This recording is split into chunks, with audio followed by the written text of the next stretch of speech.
समन्वय संघाचा विजय असो. आमदार आमच्या हक्काचं नाही कुणाच्या बापाचं. असं कसं देत नाही घेतल्याशिवाय राहत नाही. आमदार आमच्या हक्काचं नाही कुणाच्या बापाचं. समन्वय संघाचा विजय असो. चलो मुंबई, चलो मुंबई. असं कसं देत नाही घेतल्याशिवाय राहत नाही. असं कसं देत नाही घेतल्याशिवाय राहत नाही. अनुदान आमच्या हक्काचं नाही कुणाच्या बापाचं. अनुदान आमच्या हक्काचं. नाही कुणाच्या बापाचं. राज्यभरातला समग्र शिक्षकाचं मुंबईतील आझाद मैदानामध्ये आंदोलन सुरू आहे. मात्र काही शिक्षक आहेत ते नाशिकमधील येवला रेल्वे स्टेशनवरती देखील आंदोलन करताना आपल्याला पाहायला मिळत आहे. नेमकं येवला रेल्वे स्टेशनवरती समग्र शिक्षकांनी आंदोलन का केलंय प्रथम हे जाणून घेण्याचा आपण प्रयत्न करूया.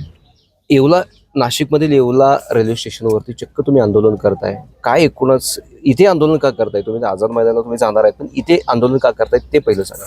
सर, तुमचं नाव सांगा आणि सांगा. मी रसाळ BR लातूरून गेल्या अनेक 2009 पासून लढ्यामध्ये आम्ही लढतो आहे. हे शासन आम्हाला जोपर्यंत 100% देणार नाही तोपर्यंत आमचा लढा राहील. आणि आदरणीय जगदाळे सर यांच्या हाकेला आम्ही भर पावसामध्ये आमचे मुलं बाळं लेकरं घरी ठेवून आज इथे येऊन पोहोचलो. येवला या ठिकाणी आमची रेल्वे थांबलेली आहे आणि आमचे काही बांधव घरी त्यांच्या बायकांचे ऐकून की बायका जाऊ नका तिकडे पाऊस पाणी आहे म्हणून सुद्धा त्या ठिकाणी थांबलेले आहेत. आणि अशा या परिस्थितीमध्ये आदरणीय जगदाळे सर यांच्या नेतृत्वात आणि त्यांच्या हाकेला आम्ही प्रतिसाद देण्यासाठी या ठिकाणी रवाना होत आहोत. आम्हाला शासनाकडून 100% अनुदानाची आजच्या या अधिवेशनामध्येच हमी आणि 100% अनुदान त्यांनी देऊन आमचा हा पुढचा वनवास तरी थांबवावा अशी आमची शासनाला कळकळीची विनंती आहे. शिक्षक 100% अनुदान मागतायत. जवळजवळ आता अधिवेशन संपत आलंय. अधिवेशनाचा अंतिम आठवडा आहे तरी देखील समग्र शिक्षकाच्या मागण्या पूर्ण होत नाही. काही शिक्षक तर आझाद मैदानामध्ये गेल्या कित्येक वर्षांपासून आंदोलन करताय. मी हे सगळे आंदोलन जवळून पाहिले, जवळून कव्हर केलेली आहेत, परंतु तुमची मागणी पूर्ण होताना आपल्याला पाहायला मिळत नाहीये. मी अर्जुन मुंडे लातूर. सर, खरं म्हणजे याला आमचा शिक्षक जबाबदार आहे. कारण या महाराष्ट्रामध्ये विनानून तत्वावर काम करणारे 60,000 शिक्षक आहेत. आणि ज्या वेळेस आंदोलन केलं त्यावेळेस एक मोजकेच लोक त्या ठिकाणी आंदोलन येतात. कारण खरा शिक्षक जबाबदार आहे.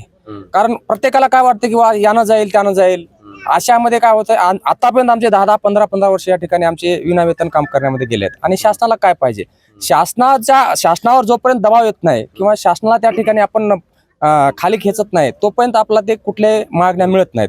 त्यामुळे काय होतं माहिती आहे का, हा शिक्षक जो आहे हा शिक्षक फक्त घरी बसल्यामुळे आणि एकमेकाच्या याच्यामुळे आम्हाला या ठिकाणी अनुदान भेटलं नाही.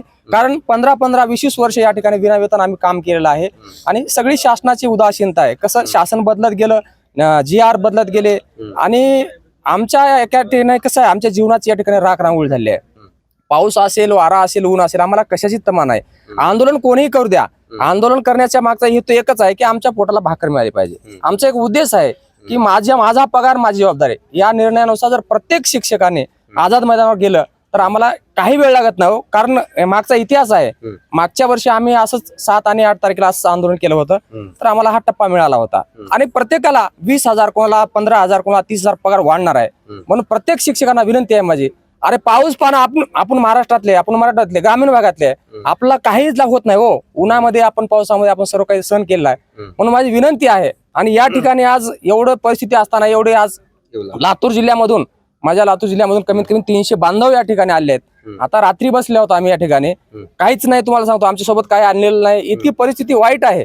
आता शासनाने आम्हाला विचार न करता आम्ही तर आझाद मैदानावर जाणार आहे. आम्ही काय वापस जाणार नाही. कारण आझाद मैदान हेच आमचं त्या ठिकाणी हे आहे. आझाद मैदानाचा आतापर्यंत आम्हाला दिलेलं आहे आणि आझाद मैदानच पुढे आम्हाला देणार आहे.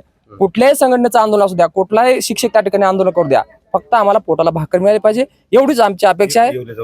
आणि या ठिकाणी आम्ही 200 ते 300 बांधव या ठिकाणी लातूर जिल्ह्यातील येवला या ठिकाणी जे बस स्टँड आहे, समजा रेल्वे स्थानक आहे, या ठिकाणी आम्ही आंदोलन करीत आहोत. कारण आम्हाला न्याय मिळाला पाहिजे आणि ही आमची जी भूमिका आहे आपल्या माध्यमातून शासनापर्यंत पोहोचावी एवढीच विनंती करतो. मास्तर, अधिवेशन संपत आलंय, अधिवेशनाचा शेवटचा आठवडा आहे तरी देखील तुमच्या मागण्या पूर्ण होत नाही. आणि हे सगळं असताना महाराष्ट्रामध्ये मोठा पाऊस आहे.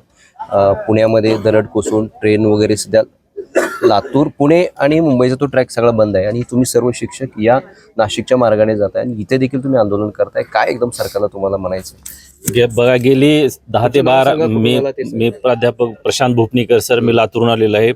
गेली 10-12 दिवसापासून आमचे शिक्षक समन्वय संघाच्या वतीनं मुंबईच्या आझाद मैदानामध्ये शिक्षकांच्या न्याय मागणीसाठी आंदोलन चालू आहे आणि प्रत्येक वर्षी किंवा प्रत्येक वेळेला आम्हाला टप्प्यासाठी आंदोलनाची करावंच लागतं. त्याच्याशिवाय शासन आमच्या मागण्या मान्य करत नाहीत.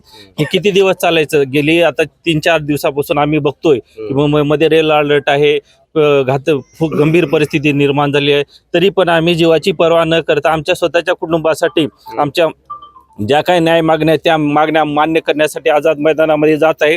आणि सरकारला आम्हाला एकच सांगायचं आहे की कसल्याही परिस्थितीमध्ये ह्या 2-4 दिवसामध्ये जे आंदोलन आहे त्या आंदोलनामध्ये आमच्या ह्या टपावाढीचा आणि प्रचलित नियमानुसार जे काही अनुदान आहे ते मागणी मान्य करावीच, अन्यथा आम्ही ह्याच्यापेक्षाही जास्त मोठ्या प्रमाणामध्ये आंदोलनाची धार निर्माण करेल, संघर्ष निर्माण करेल. आणि आम्हाला एक शासनाला सांगायचं आहे की आम्ही किती दिवस असं करायचं राहायचं की जवळजवळ 60,000 शिक्षक आहेत, आमचे शिक्षक बांधव आहेत की प्रत्येक वेळेला सरकारकडं आंदोलन केल्याशिवाय आम्हाला अनुदान भेटत नाही. हे कुठेतरी थांबलं पाहिजे आणि आमचा हा संघर्ष या ठिकाणी थांबवला पाहिजे असं मी सरकारला आमच्या शिक्षक समन्वय संघाच्या वतीनं या ठिकाणी मी या ठिकाणी आश्वासित करतो. पावसा पाण्याचे दिवस आहे, ते सगळे महाराष्ट्रभरात तुम्ही शिक्षक आझाद मैदानामध्ये जाण्यासाठी आंदोलन करतायत. तुमचे शिक्षक आमदार काय करतायत? विधान भवनामध्ये करतात काय? आता खऱ्या अर्थानं आमदार काय करतात ह्याच्यापेक्षा आमदारांनी सांगितलं पाहिजे. जवळजवळ 6-7 आमदार आहेत, त्या 7 आमदारांना कळालं पाहिजे की मुंबईसारख्या ठिकाणी रेल अलर्ट आहे, फार नाजूक परिस्थिती निर्माण झालेली आहे. एकतर आम्हाला शाळा बंद कराव्या लागतात, प्रत्येक वेळेला शाळा बंद करून जाणं एकतर विद्यार्थ्याचं पण नुकसान आहे. शिक्षक आमदारांना कळालं पाहिजे की बाबा हा शिक्षकाचे प्रश्न लवकरात लवकर कशा पद्धतीने सोडता येईल. आणि जे काही आपलं रुटीन शाळा आहेत की या ठिकाणी प्रत्येक वेळेला आम्हाला दरवर्षी जर शाळा बंद करून जायची वेळेत असेल तर आमदाराला पण मी असं सांगू इच्छितो की बाबा तुम्ही 6 आमदार आहेत आणि शिक्षकांचा प्रश्न 6-7 आमदार आहेत, शिक्षकाचा प्रश्न या आंदोलनामध्ये मार्गी लावा. आणि नाही तरी जर हा प्रश्न जर आमचा सुटला नसेल तर आम्ही सर्व शिक्षक समन्वयाचे शिक्षक सर्व प्रत्येक आमदाराच्या घराच्या समोर आंदोलन करायची तयारी आहे. आम्ही पाऊस असेल, ऊन असेल, वारा असेल तरी आमच्या ह्या मागण्या या ठिकाणी मान्य करल्याशिवाय राहणार नाही. नक्कीच राज्यभरातले सर्व शिक्षक आहेत ते मुंबईतील आझाद मैदानाकडे आंदोलनासाठी जात आहेत.